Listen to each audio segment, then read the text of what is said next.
Isinama sa 2026 national budget ang 500 million pesos na pondo para sagutin ang related learning experience o RLE expenses ng mga nursing at allied health students.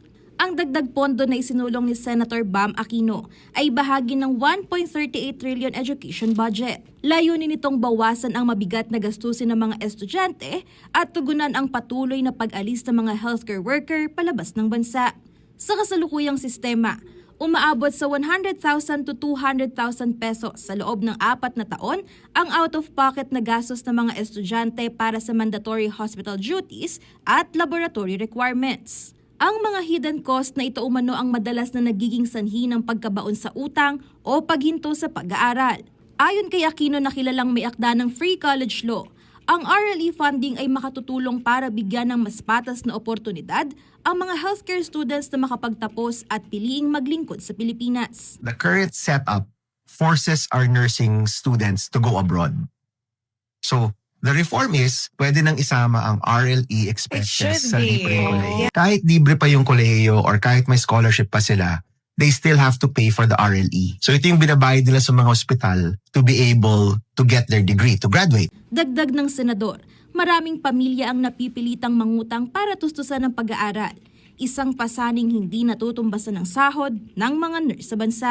Many of them, syempre, either maghanap ng pera or uutangin mo yan, di ba? Paano mo yan babayaran on a local nurse's salary? That system is practically pushing our students to go abroad. So maybe this is one step to get some more nurses the support and to give them the option to actually be here. Ang 500 million pesos na pondo ay ilalagay sa ilalim ng Higher Education Development Program o HEDP at sasaklaw sa mga kursong Nursing and Midwifery, Medical Technology and Medical Lab Science, Pharmacy and Physical Therapy, Occupational and Respiratory Therapy, Radiologic Technology, Nutrition, Dietetics and Psychology, Dentistry, Biochemistry at Speech-Language Pathology. Ngayong 2026, tinatayang 20,000 nursing at allied health students sa mga state universities and colleges at local universities and colleges ang makatatanggap ng 10,000 hanggang 20,000 pesos. Direktang isusumite ng mga paaralan sa CHED ang projected RLE costs na popondohan sa pamamagitan ng UniFast upang hindi na maisama sa enrollment bills ng mga estudyante. Para naman sa mga nasa accredited private schools, maaaring mag-apply para sa Tertiary Education Subsidy o TES para pambayad sa RLE.